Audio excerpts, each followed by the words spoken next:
Vocês, quem está acompanhando, sabe que toda quarta-feira a gente conversa um pouco de uma etapa que faz parte da nossa vida. Então, a gente terminou falando sobre o quê? Terminou falando sobre sentimentos que perturbam. Durante a caminhada, temos sentimentos que gostaríamos de não ter, mas temos. E como a gente lidar com ele à luz da palavra de Deus? Como a Bíblia, a palavra de Deus, a Bíblia Sagrada nos orienta a lidar com esses sentimentos. E aí a gente leu, estudou, olhando para a palavra de Deus, vendo que, peraí, uma das coisas é, eu não posso me entregar aos sentimentos. Eu preciso aprender a entregar os sentimentos a Deus. Então, essa nossa conversa do caminho missionário de Deus, que significa o quê? A nossa vida com Ele, enquanto vivemos a vida, o que Deus está realizando no mundo, através das pessoas, o que Ele está realizando na nossa vida. Então, tem algumas coisas que a gente precisa aprender para a nossa santificação, maturidade, para que a gente veja a cada dia mais, entenda a cada dia mais o que nos foi dado. Então a gente conversou disso até a quarta-feira passada, e a partir dessa quarta-feira, hoje, a gente vai entrar nas práticas devocionais. Exercícios de sobrevivência e vida abundante. Eu tenho um desafio de pelo menos uma vez, todo ano, a gente voltar para esse assunto. Sabe por quê? Um dos exercícios principais da vida cristã, para desenvolvimento da vida cristã, de maturidade, santificação, comunhão, unidade, para aprender a perdoar, passa por esse exercício aqui das práticas devocionais. Então, é claro que todo ano a gente vai ter uma ênfase diferente. Esse ano a gente vai ter algumas que não conversamos há 2 anos atrás. Esse ano a gente vai conversar sobre algumas que são novas. E essa nossa conversa, o nosso livro-texto dessa conversa, é o livro Práticas Devocionais do pastor Elben César. Elben Magalhães Len César, o livro da Ultimato. Se você tem o interesse de adquirir esse livro, eu indico a você, você vai ser certamente muito abençoado. Então, mas aqui tem reflexões que foram tiradas, sim, desse livro. Então, o que está aqui é o que está lá no livro, pastor? Não. Mas os pontos, muita coisa está lá. Então, esse nosso livro-texto é o Práticas Devocionais.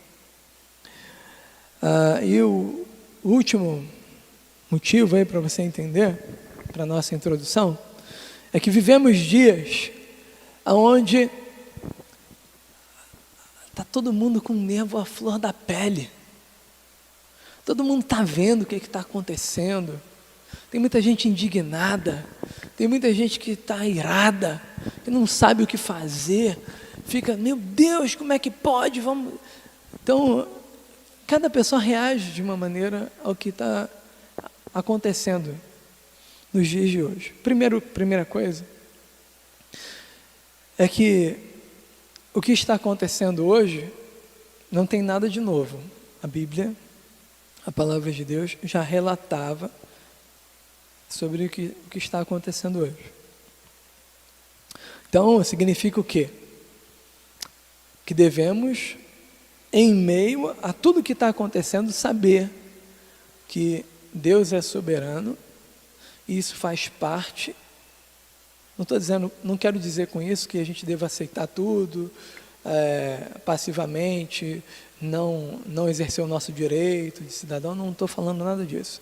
Mas tem coisa que cabe da gente fazer, mas ao mesmo tempo a gente tem que lembrar que somos cidadãos daqui da terra e somos cidadãos do céu.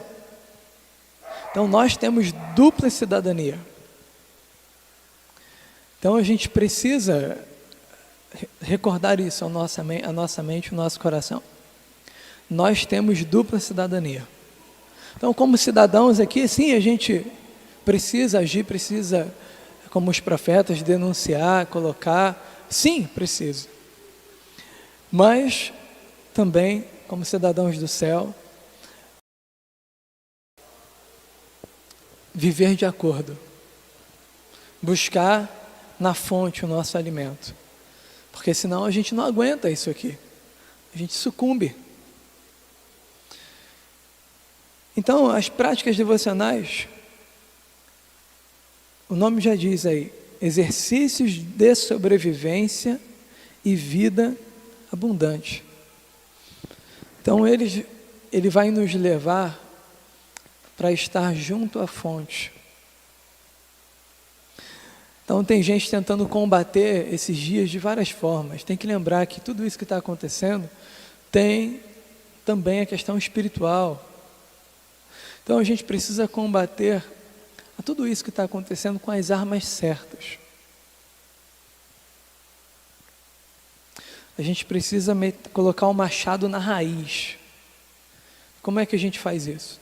Igual, pastor, não estou entendendo. Aí na sua casa, na sua família, o pau está quebrando, tem um monte de coisa acontecendo e tal. Aí se você entra nesse burburinho da família, você vai achar que o problema é o fulano, é a fulana, é aquilo que aconteceu. Não, não é esse o problema. O problema principal da sua família é que eles precisam ter um encontro genuíno com o Senhor Jesus.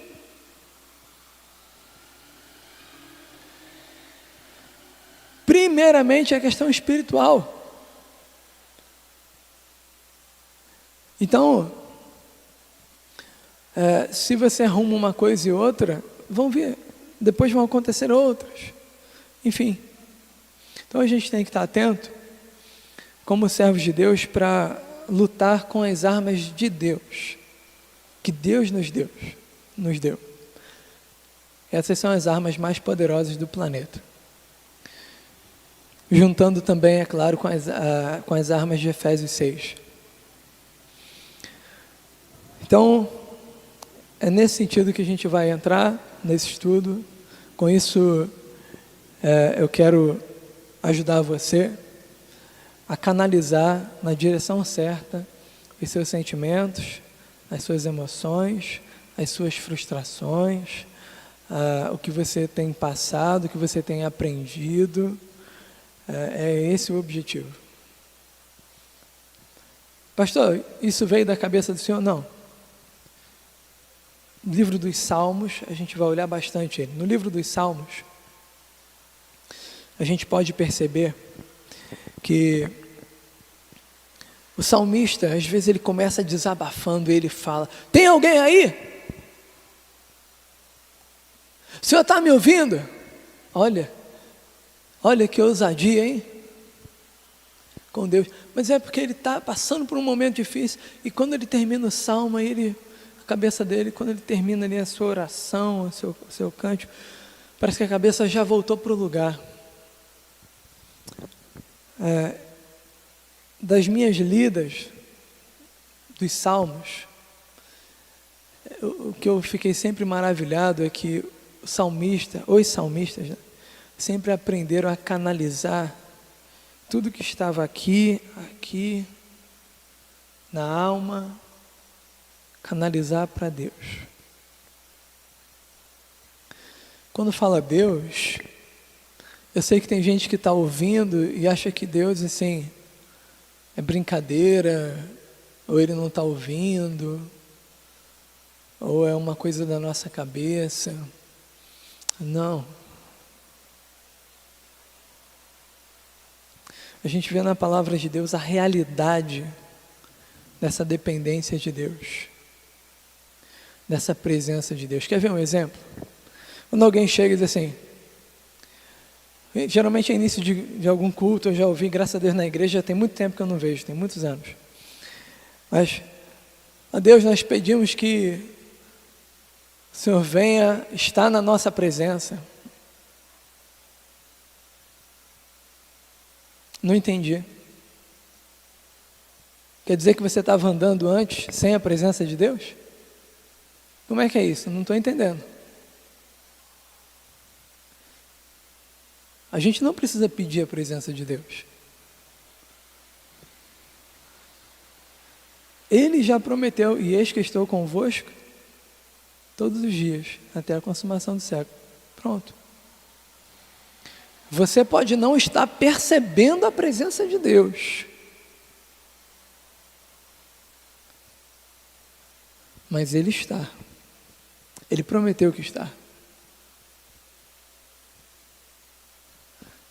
Entendeu isso? Então, você não perceber a presença de Deus, sim, tem umas fases da nossa vida que fica difícil mesmo. Parece que Deus se afastou, está longe ou não está ouvindo, como diz o próprio salmista.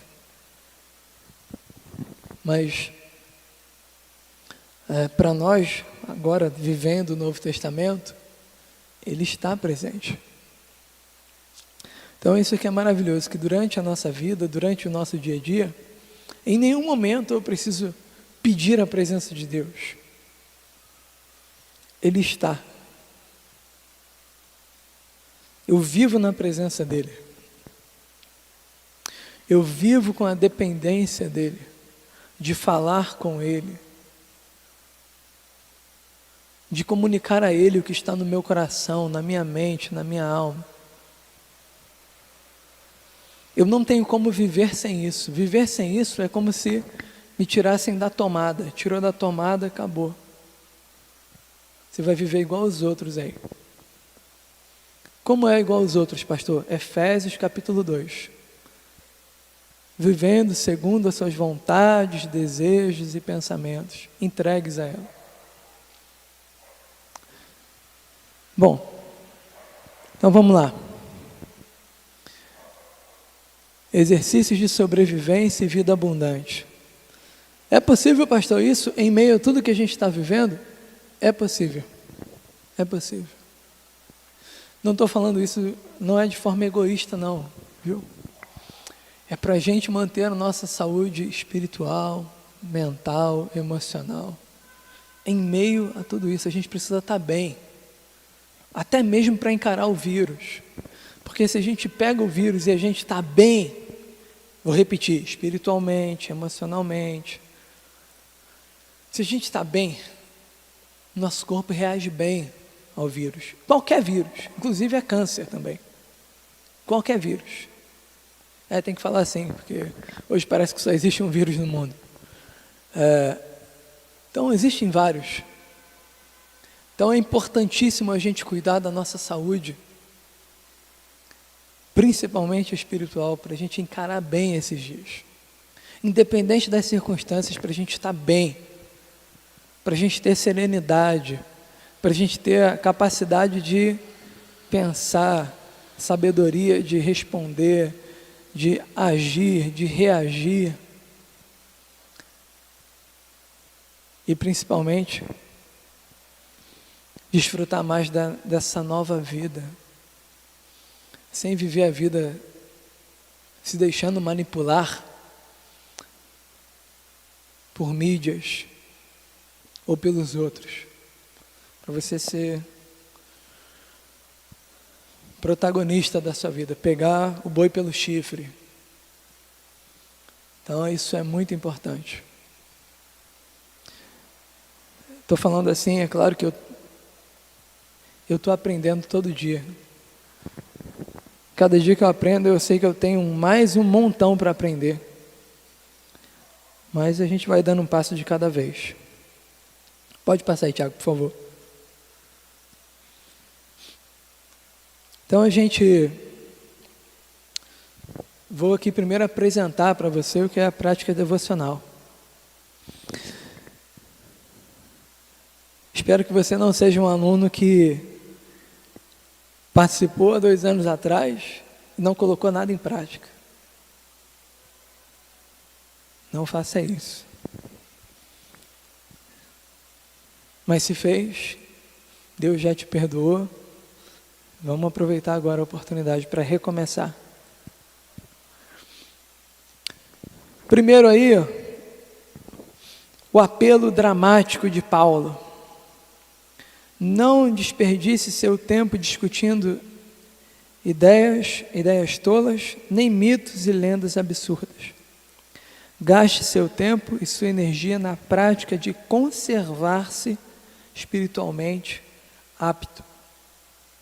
O exercício físico é bom, porém, o exercício espiritual é muito mais proveitoso.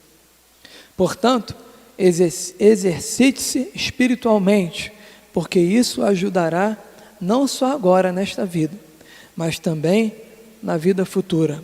1 Timóteo capítulo 4, do versículo 7 ao 8.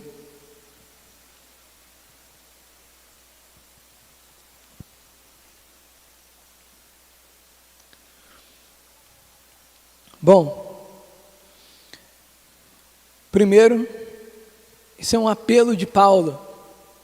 Não desperdice seu tempo discutindo ideias tolas, nem mitos e lendas absurdas. Gaste seu tempo e sua energia na prática de conservar-se espiritualmente apto. Então, Paulo está fazendo uma convocação, um chamado aqui, falando com Timóteo, dizendo: Timóteo, que era um discípulo dele, Timóteo, exercite a sua vida espiritual. Não gaste tempo discutindo, Timóteo, quem vai ser o presidente de 2022, quem não vai ser, quem não sei o quê, quem não sei o que lá. Não gaste tempo com isso. Isso não vai mudar nada na sua vida.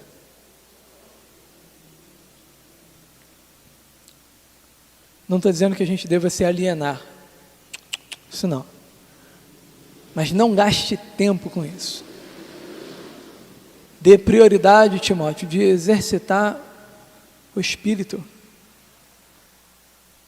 para que você esteja enrijecido espiritualmente, para estar apto para a vida, para o que acontece no dia a dia, para a dinâmica da vida. E o Paulo fala com o Timóteo, dizendo assim: Timóteo, está vendo aquele pessoal lá, que o Timóteo estava no lugar que o pessoal já gostava de malhar o corpo, ficar bem bonitão, bem saradão. E o Paulo fala com o Timóteo: está vendo aquele pessoal lá? Pronto. Ali, aquela beleza do corpo ali, ela é desperdício. Ele está dizendo então que é pecado ir para a academia? Não, não é isso que ele está falando. É pecado caminhar? Não, não é isso que ele está falando. O que ele está falando é: cuidado, porque o principal não é esse. Quantas pessoas não esquecem de caminhar, não esquecem de andar de bicicleta, não esquecem mas nem sabe quando foi a última vez que orou, ou leu a Bíblia, ou buscou exercitar o espírito.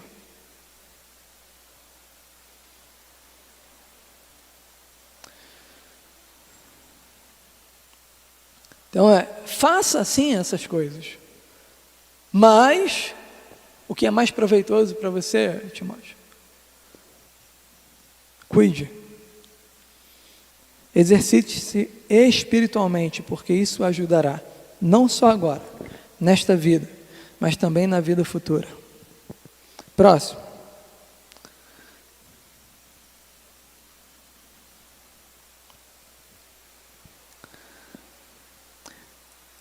As práticas devocionais abarcam todos os exercícios que produzem, aperfeiçoam e sustentam a perfeita e contínua comunhão do pecador salvo e redimido por Jesus Cristo com o próprio Deus. Elas acabam com a distância que há entre o Criador e a criatura. Nós não estamos acostumados a estar na presença de Deus. A nossa natureza, ela faz o contrário. Tem um exemplo que eu ouvi, assim que eu me converti de um pastor, eu nunca esqueci. Ele apontou assim para o cantinho da parede, e ele disse: irmãos, a nossa natureza é incrível.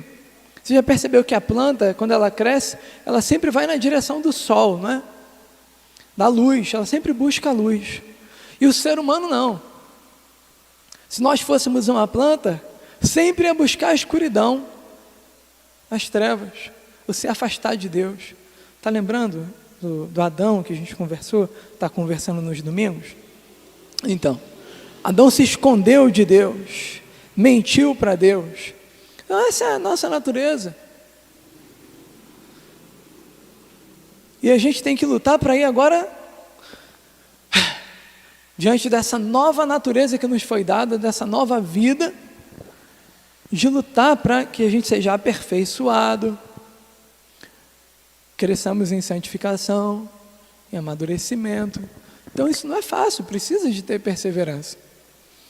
Então, as práticas devocionais abarcam todos os exercícios que produzem, aperfeiçoam e sustentam a perfeita e contínua comunhão do pecador salvo. Quem é? Eu e você. Pecador salvo e redimido por Jesus Cristo. Com quem? Com o próprio Deus. Aperfeiçoar, crescer nesse relacionamento.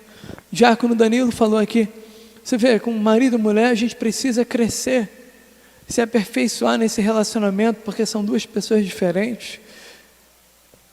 São duas pessoas que estão crescendo. A gente precisa lutar para que esse relacionamento cresça a cada dia. E o nosso relacionamento com Deus também precisa que a gente se empenhe, se dedique. Porque não é um relacionamento que vai acontecer de forma automática. Isso não existe. Eu já sou crente, tá bom, pastor. Deus está no meu coração, Ele é lindo, maravilhoso. Não, isso não significa nada. Qual é a vida que você tem com Ele? Relacionamento. Foi por isso que Jesus se entregou na cruz. Para pagar sim a nossa dívida de pecado. E Ele mesmo diz, vocês que são os discípulos, eu vou andar com vocês. Assim como Jesus andou com os 12, andou com eles, comeu, se relacionou com eles. É interessante que ainda hoje eu vejo da mesma maneira. Jesus diz a eles, eu vou, mas enviarei o Espírito Santo e vai morar em vocês. Vocês são o templo do Espírito Santo de Deus, morada de Deus. E vocês vão aprender agora, eu vou continuar me relacionando com vocês todos os dias, em todos os lugares. E eis que estou convosco todos os dias. Então, assim como eu andei com os discípulos, vou estar andando com vocês. Enquanto a vida acontece, eu vou ensinando a você. Vou orientando. Através do Espírito Santo de Deus que habita em nós, através da sua palavra. Através desse relacionamento.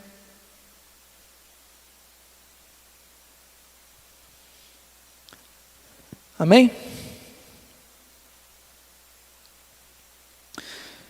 Elas acabam com a distância que há entre o Criador e a criatura. Pode passar, por favor.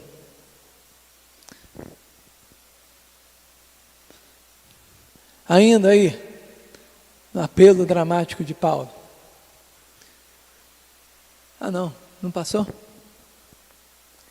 Esses outros aí, parece que deu alguma coisa errada no título. Pode passar mais um. As práticas devocionais demandam trabalho, esforço, tempo e muita disciplina. Vou repetir. As práticas devocionais demandam trabalho, esforço, tempo e muita disciplina. Assim como a criança sua para sorver o leite materno e a mama produz leite à medida que é sugada, o crente não pode ser leviano nem preguiçoso na busca de Deus.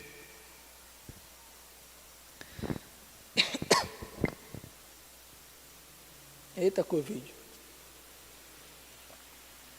Ai. Não, viu? Só engasguei aqui, viu? Ó, vamos lá.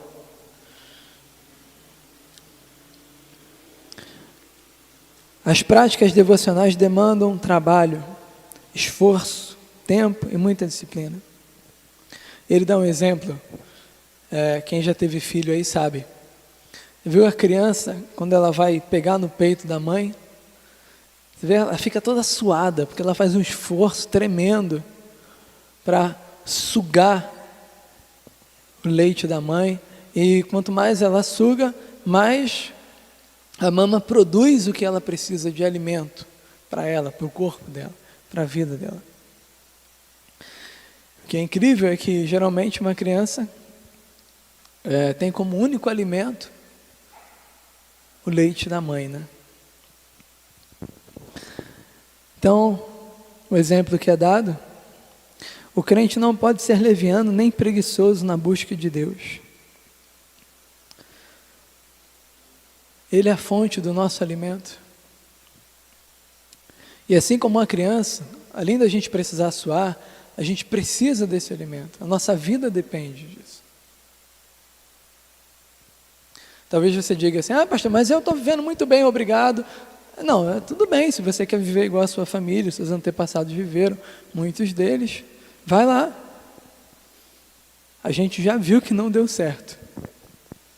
Essa vida da média, a gente já vê todo dia que não dá certo. Se você ainda não percebeu, você vai perceber. Não dá certo. Então, se a gente pensa que está muito bem sem o alimento principal, é porque a gente está muito mal, na verdade.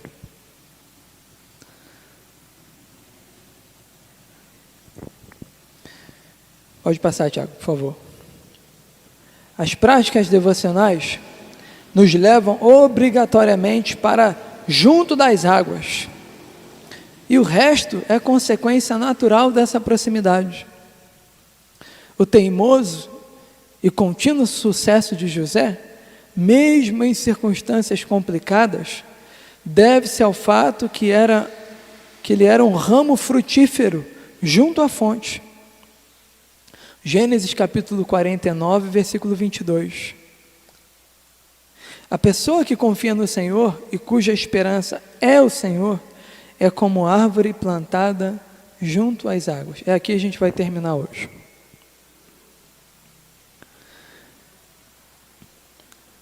Vamos lá. O que é estar junto às águas? Vamos dar uma olhadinha? Primeiro lá, Gênesis 49, versículo 22.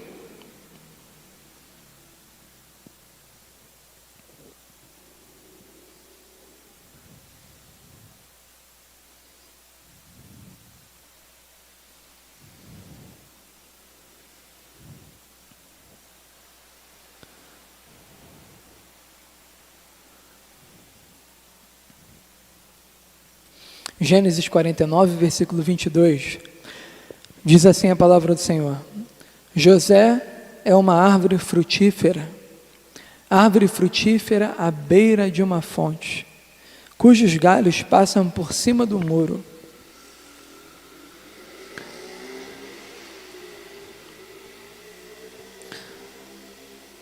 Irmãos, muita gente já conhece a história de José. José passou por grandes dificuldades na sua história. Mas o que é incrível na história de José, e o que me fez, inclusive, toda vez que eu falo desse texto, eu me lembro da primeira vez que eu li a Bíblia e li a história de José. Mexeu muito comigo o versículo que se repete várias vezes. E Deus estava com José.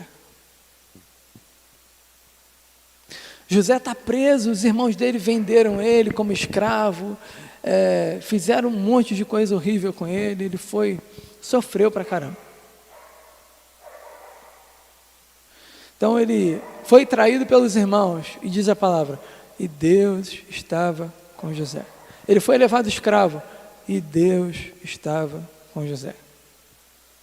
José foi traído de novo, foi esquecido, e Deus estava com José. Uma das coisas que a gente aprende com isso é que, mesmo quando as circunstâncias não são favoráveis, não significa que Deus se afastou. Não, se a situação é boa é porque Deus está comigo, se a situação é ruim é porque Deus não está comigo. Não. Nas duas situações, Deus está comigo. Você pode acrescentar essa palavra. E Deus estava com, acrescenta aí o seu nome. Vamos lá, agora. E Deus está com Tiago. Está com. Ele que prometeu. Eu não estou falando isso para você se sentir. Não é só isso. É a realidade de vida de que nos foi dada. Isso é a realidade. É a realidade da nossa vida hoje. Então, isso é incrível, porque as circunstâncias podem mudar, mas a presença de Deus não muda na vida daqueles que se renderam a Ele e firmaram seu compromisso com Ele. Se você ainda não fez isso, faça isso quanto antes. Firme seu compromisso com o Senhor Jesus diante da igreja. Seja batizado.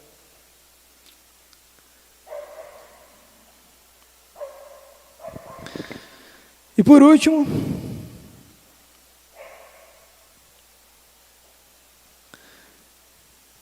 Jeremias capítulo 17, versículos 7 e 8. Jeremias capítulo 17, versículos 7 e 8.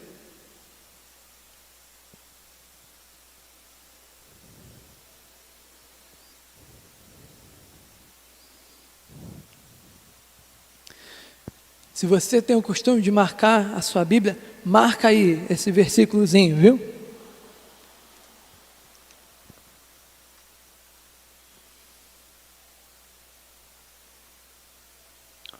Vamos lá. Mas bendito é o homem cuja confiança está no Senhor, cuja confiança nele está. Ele será como uma árvore plantada junto às águas, e que se estende as suas raízes para o ribeiro. Ela não temerá quando chegar o calor, porque as suas folhas estão sempre verdes. Não ficará ansiosa no ano da seca, nem deixará de dar fruto. Esse texto é maravilhoso para os nossos dias, inclusive, para todos os dias. A Bíblia é o mais atual que tem no planeta, é a palavra de Deus, é incrível. É incrível. Quanto mais você lê, mais maravilhado você fica. Preste atenção aí, vou ler de novo. Mas bendito é o homem cuja confiança está no Senhor, cuja confiança nele está. Então, se esse homem confia no Senhor, está nele de verdade, não é de boca. Não é de boca, e confiança no Senhor de boca, todo N4 tem, né? Todo lugar que você chega, todo mundo diz que tem confiança no Senhor. Não é essa a confiança que ele está dizendo. Está falando de vida, de compromisso, de se render ao seu amor, ao seu perdão, à sua palavra. Entendeu? Então, o que acontece com esse homem?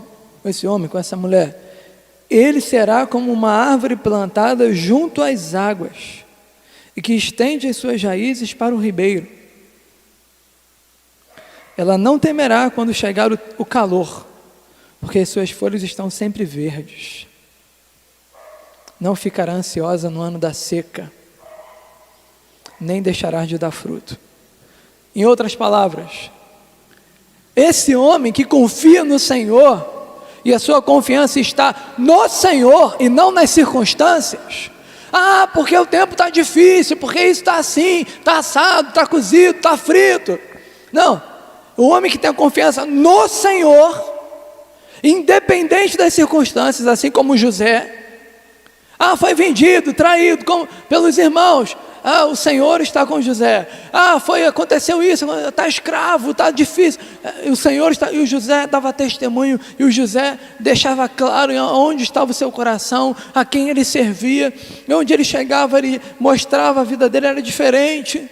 Ele reagia às circunstâncias de forma diferente dos outros. Ele via a realidade, ele vivia de acordo com a realidade, mas o olhar dele estava sempre adiante. Ele sempre tinha a maneira de ele reagir às situações era diferente, porque ele não enxergava como todo mundo estava enxergando, ele enxergava além.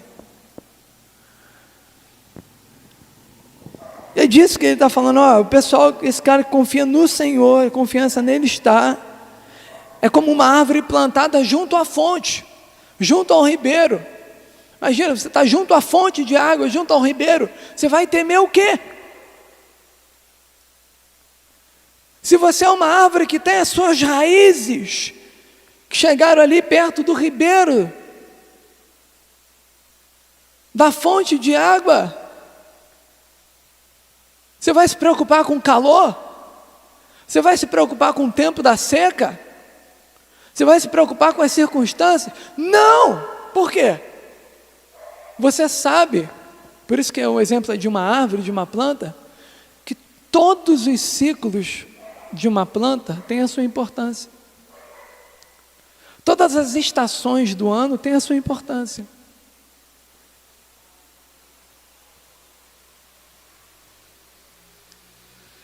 A gente vive em um lugar onde tem a caatinga.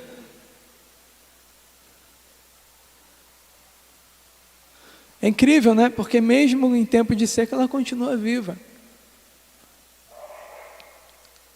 Ela vive o tempo dela, sem folha, mas sabendo que vai chegar o tempo de ter a folha de novo. É um outro exemplo. Mas o exemplo dado aqui é que uma árvore junto ao ribeiro, essa árvore tem a folha sempre verde.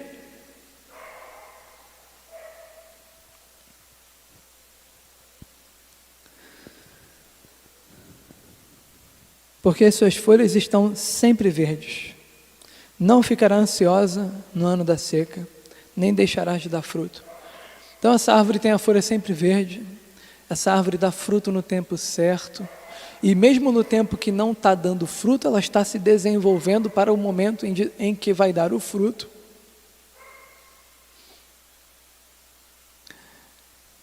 Ou seja, é uma vida que está sendo alimentada diariamente, independente das circunstâncias.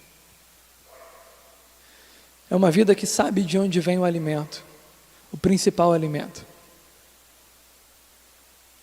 É uma vida que sabe o que realmente faz a vida dela dar fruto, e no tempo certo. É uma vida nova, que a gente está aprendendo a viver a cada dia, juntos, em nome de Jesus. A pessoa que confia no Senhor, cuja esperança é o Senhor, é como árvore plantada junto às águas. Então, as práticas devocionais é para te levar junto às águas. E você, a sua família, ser a cada dia mais alimentado por Deus. Desfrutem desse encontro maravilhoso, desse relacionamento entre o Criador e a criatura.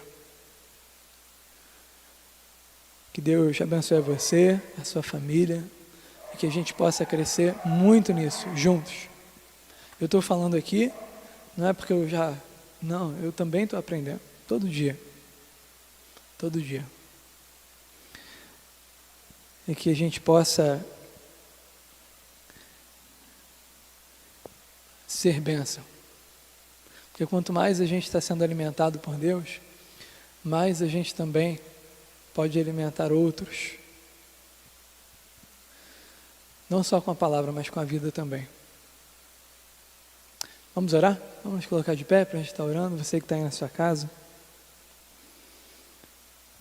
Vamos orar agradecendo a Deus.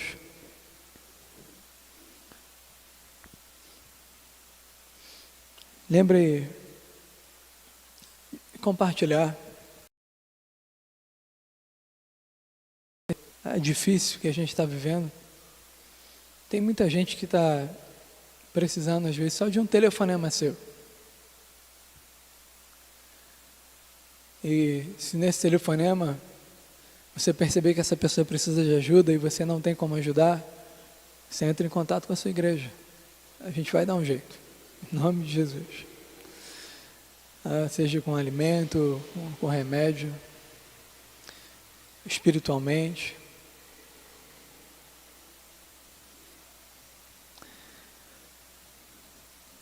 Vamos orar? Ó Deus, nosso Pai, obrigado pela Tua palavra. Que a nossa vida esteja cada dia mais, Senhor, junto à fonte, que é o Senhor. E que venhamos a atravessar, ó Deus, todos esses dias com sensibilidade, com equilíbrio, com prudência, mas que venhamos a atravessar todo esse período com a folha verde.